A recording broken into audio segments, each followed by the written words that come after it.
shadows bleeding through the stone. The morning air should have felt like salvation, but here, at the jagged edge of the Blackwood estate, it tasted of ozone and rot. Sarah's boots skidded on the dew-slicked gravel of the drive, her breath coming in ragged, shallow hitches. Behind her, Rachel stumbled, her hand clutching Sarah's wrist with a grip so tight it threatened to bruise bone. They were running on instinct now, that ancient, desperate reflex that had kept them alive for centuries, but as the wrought iron gates finally loomed ahead, silhouetted against the bruised purple of a pre-dawn sky, the world seemed to hold its breath. "We're almost there, Ratch," Sarah hissed, her voice barely a tremor in the stillness. "Just keep your eyes on the road. Don't look at the house. Don't look back."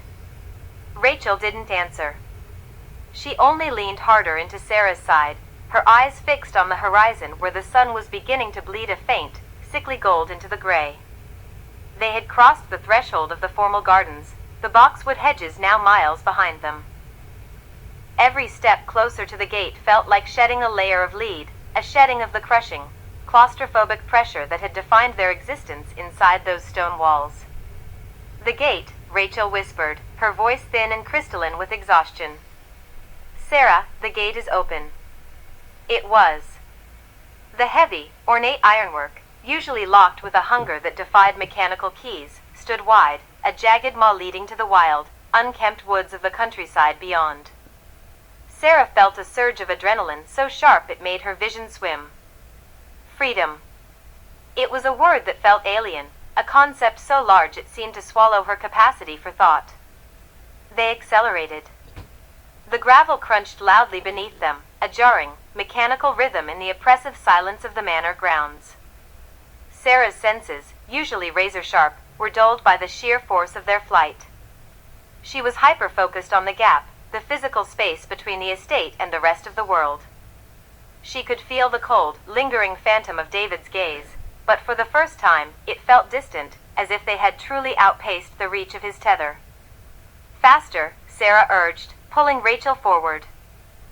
But as they reached the threshold, the air changed. It didn't happen all at once. It was a subtle warping of the atmosphere, a sudden, heavy denseness that settled into Sarah's lungs like wet wool. The air here, at the periphery, was thick with the scent of stagnant water and old, preserved flowers, the unmistakable musk of the manor's interior. Sarah pulled to a halt, her heart hammering a frantic, uneven tempo against her ribs. She looked at the iron gate, then at the forest beyond. The trees stood, but they seemed wrong. The bark appeared to shimmer with an oil-slick iridescence, and the branches were tangled in patterns that mimicked the delicate, lethal lacework of the manor's chandeliers. "Sarah?" Rachel's voice caught, a small, jagged sound. "Why aren't we moving?" "We're there." "Why can't we go through?" Sarah reached out, her fingers trembling, expecting to touch cold, rusted iron. Instead, her hand met a resistance that felt like warm, living skin, pulsing with a rhythmic, subterranean thrum. She recoiled as if burned. The space between the gate pillars was not empty. It was filled with a shimmering, invisible veil that hummed with a low-frequency vibration. "It's not a gate," Sarah whispered, the horror blooming in her chest like a cold flower. "It's a mirror."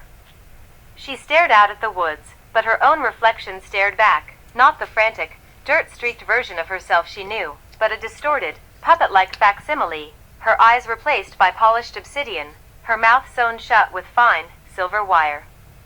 Beside her, the reflection of Rachel was already a finished doll, porcelain pale and vacant, her head tilted at an impossible, broken angle.